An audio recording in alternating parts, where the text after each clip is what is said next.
This is Rastislav from Lurnby here. So I wanted to share another feature that we just released over the weekend.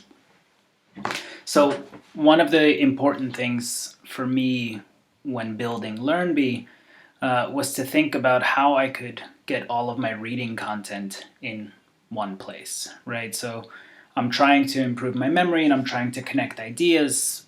Meanwhile, I'm reading content at different sources. So I'm reading from books, I've got email newsletters, I've got articles and blogs on the web, and I wanted to get everything in one place so that here I can start to link and connect ideas together, right? That's one of the first things that Lurnby tries to do and to make it easier.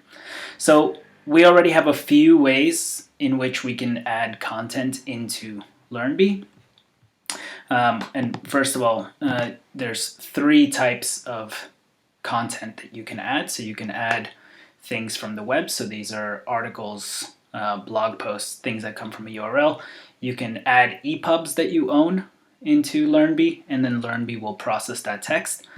Or you can manually kind of enter things simply through copying and pasting, right? By setting a title, explaining where this is from, and then adding the text here. Right, so we've also gone and essentially done a few things to make it easier for you to add articles, at least from the web.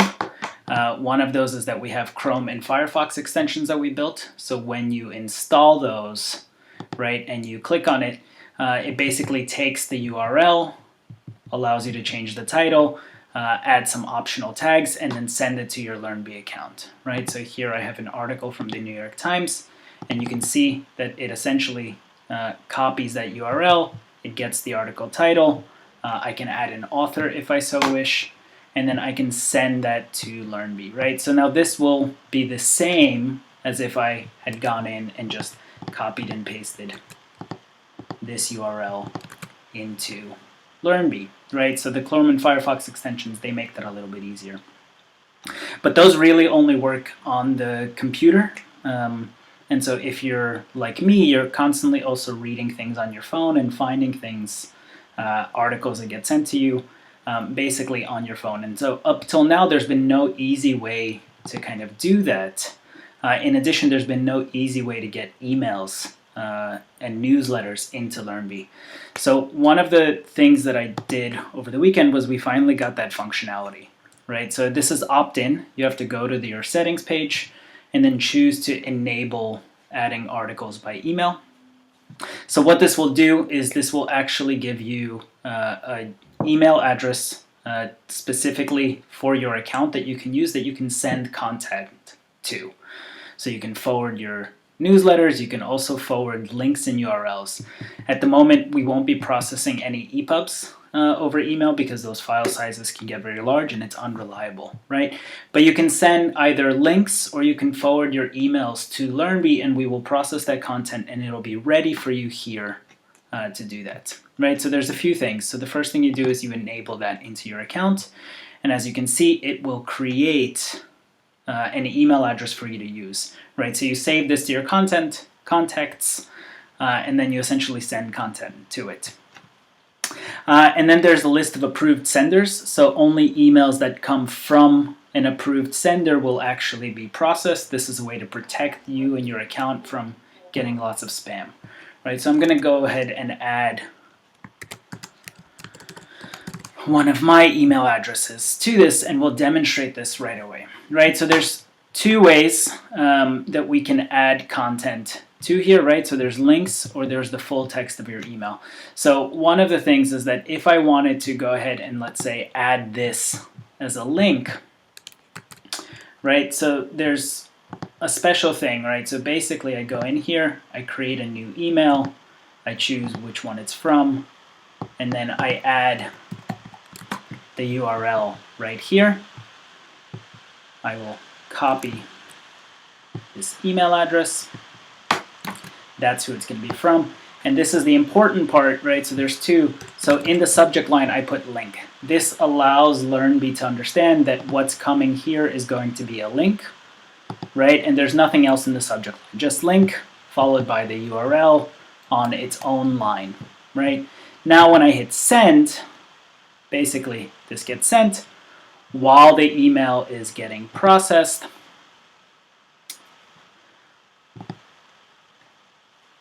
New York Times articles. There you go, right? And so now you can see that simply by kind of opening that up and then emailing over the URL, we now got this entire New York Times article added to Lurnby, where you can then go ahead and read it as you wish. You can start highlighting things, right? So that's one way. So the next is actual email newsletters, right? So, you know, if you're like me, you're subscribed to a lot of newsletters nowadays. This is a super powerful medium by which people can kind of get information. And there's a lot of people that I kind of specifically subscribe to their newsletters, so much so that I actually created a whole newsletters at rch.work for getting all of my newsletters in one place.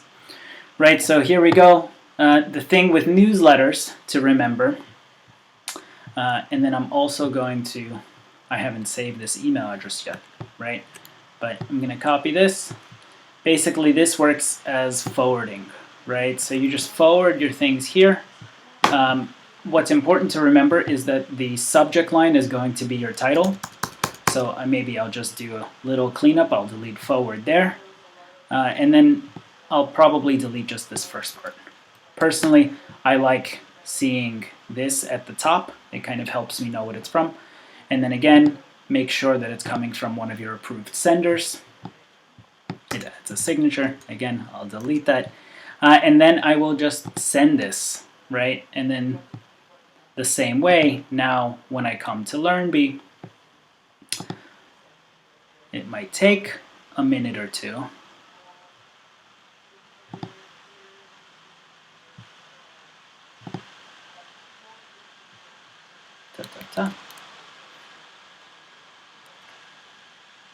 There we go, right? So it processes, and now all of a sudden I've got my newsletter in the exact same way. All of the text was copied and sent, right? And now I can go ahead and I can do the same things that I already do in Lurnby. I can keep things, I can highlight, I can add notes, and then I can then review. At the moment I have nothing to review. This is a brand new account. But there you have it, right? So now there's multiple ways. The links thing in particular allows for capturing links on mobile, because on the phone it's very easy. We don't have access to Chrome and Firefox extensions, but we can easily email a URL to the account and then have it here ready for us to read. So that's it. That's the kind of the general overview. So again, go to your settings. If this is something that you find a use for, then enable this for your account, and then let's get to reading. Thanks.